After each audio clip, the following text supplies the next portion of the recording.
बहू की बिगड़ी माँ। अब मेरी बेटी का घर है, मतलब मेरा ही घर है ना। क्या आप ही समधन जी। हाँ हाँ, वो बात भी सही है आपकी।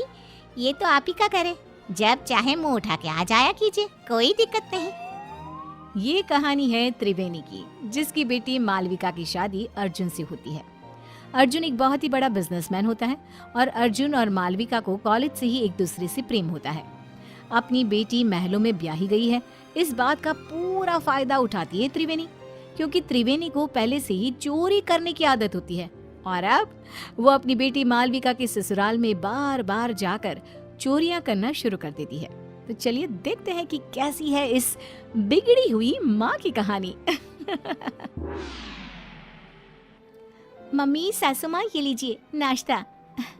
माँ, ये बिस्किट्स आप मत खाइए, ये शुगर फ्री बिस्किट्स सासू माँ के लिए हैं, इन्होंने खास विदेश से मंगवाए हैं। अरे रहने दो मालविका बहू, पूनम रायचंद का दिल बहुत बड़ा है। मैं गरीबों को इतना दान करती हूँ तो क्या अपनी समधन को एक बिस्किट नहीं दे सकती? जस्ट किडिंग समधन जी। और हाँ मालविका बहू, आइंदा से तुम ये नौकरों वाले काम बिल्कुल मत करना। इन सब के हाथों में क्या मेहंदी रची है? मालकिन, वो पिछली बार सोने और चांदी के बर्तन हमसे टूट गए थे, इसलिए हमें बड़े साहब ने रसोई का काम करने से मना किया है। अरे चिल चिल, हम रायचंद हैं और इस महल में ऐसे हजारों सोने और चांदी की चीजें हैं। टूटती है तो टूटने दो, हमारे पास किसी भी चीज की कोई कमी नहीं है। ये सब सुनकर त्रिवेणी के मन में लालच का प्रकोप जाग उठता है और वो मन ही मन पूरे महल को निहारते हुए कहती है, हाय, अब जब ये पूनम रायचंद अपनी जुबान कह रही है, फिर तो इस घर पे भी हाथ साफ करना ही पड़ेगा। अपनी बेटी का ससुराल है तो क्या हुआ, इसमें कोई लाज शर्म नहीं। उल्टा मैं तो भाग्यवान हूँ कि मेरी बेटी एक महल की बहू बनी है। त्रिवेणी अब रायचंद मैंशन में रोजाना आना शुरू करती है और वो चुपके से पूनम के कमरे में घुसकर उसकी अलमारी से उसकी साड़ियाँ और गहने चुराती है और अपने बैग में लेकर पीछे के गेट से रफू चक्कर हो जाती है। पूनम जब हॉल में आती है तभी, अरे मालविका बहू, समधन जी कहाँ चली गई? अभी तो यहीं थी। सासू माँ, वो मम्मी को ना आज मंदिर जाना था, आज कोई बड़ी पूजा है वहाँ, इसलिए वो चली गई। पूनम जब अपनी साड़ियाँ और गहने गायब दिखती है तो, ओफो, लगता है फिर से मैं अपनी साड़ियाँ और गहने कहीं रख कर भूल गई। लगता है लॉन्ड्री में गई है साड़ियाँ और गहनों को पॉलिशिंग के लिए दिया होगा।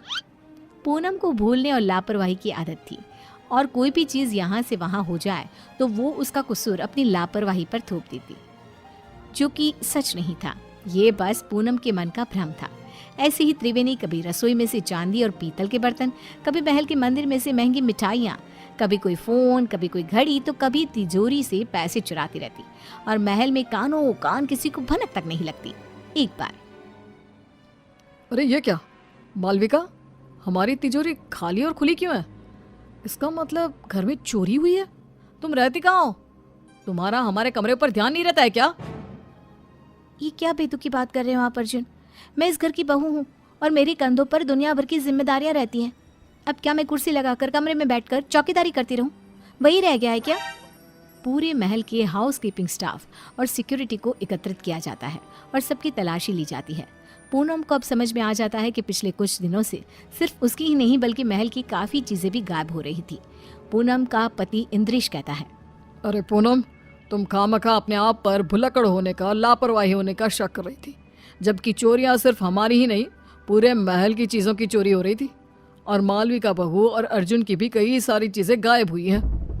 महल में सिक्योरिटी इंचार्ज बोलता है, बड़े साहब, हमने ये बात आपको बताने की कोशिश की, लेकिन पिछले कुछ दिनों से आप शहर के बाहर थे और मालकिन जी भी दिन भर बाहर रहती थी, तो बता ही नहीं पाए। महल में छोटी सी छोटी चीज़ें भी चोरी हो रही है। ये बात तो बहुत गंभीर हो गई है और तगड़ी सिक्योरिटी तैनात कर लो, लेकिन अब इस घर में कोई चोरी नहीं होनी चाहिए। तभी वहाँ पे त्रिवेणी आ जाती है।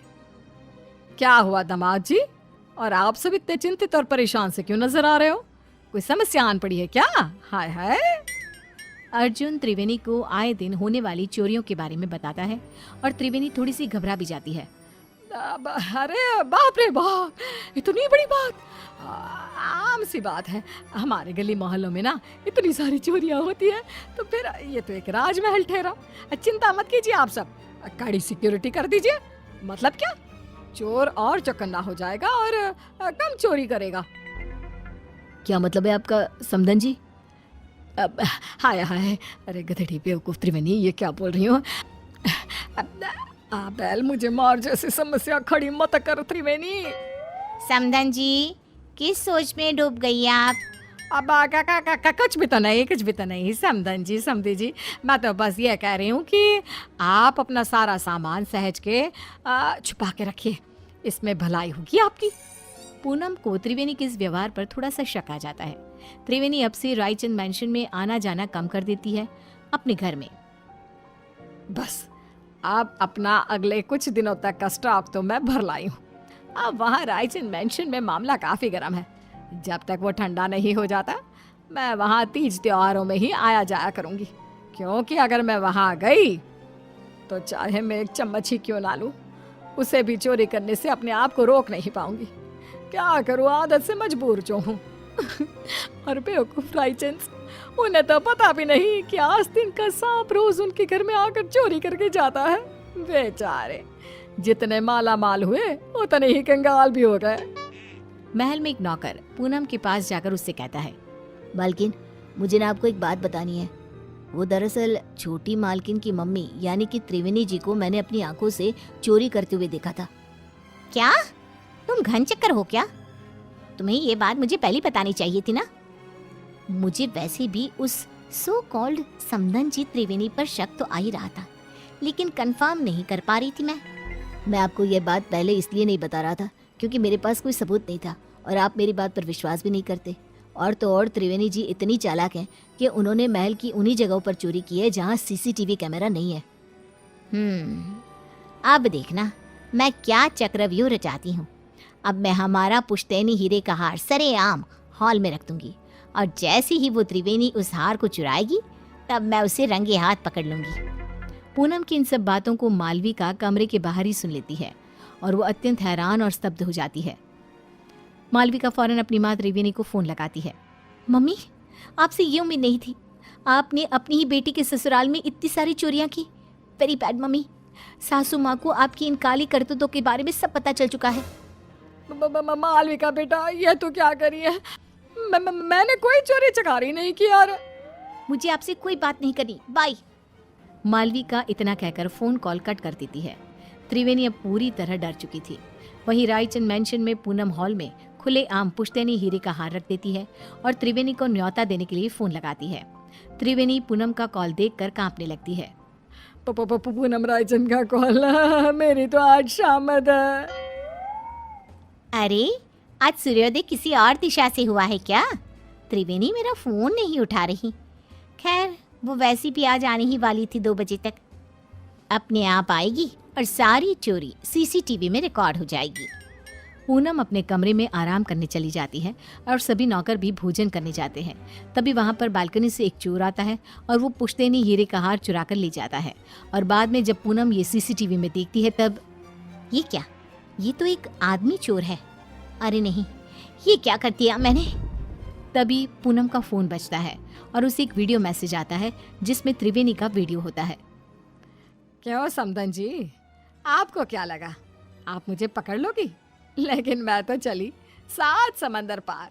अब आप मुझे कभी पकड़ नहीं पाओगी। मेरी मालविका का ख्याल रखना और अपने सामान का भी। त्रिवेणी, तुम्हारी इतनी हिम्मत! पूनम गुस्से में फोन पटक देती है और वहां त्रिवेणी एरोप्लेन में उड़कर सारा चुराया हुआ सामान लेकर रफ चक्कर हो जाती है।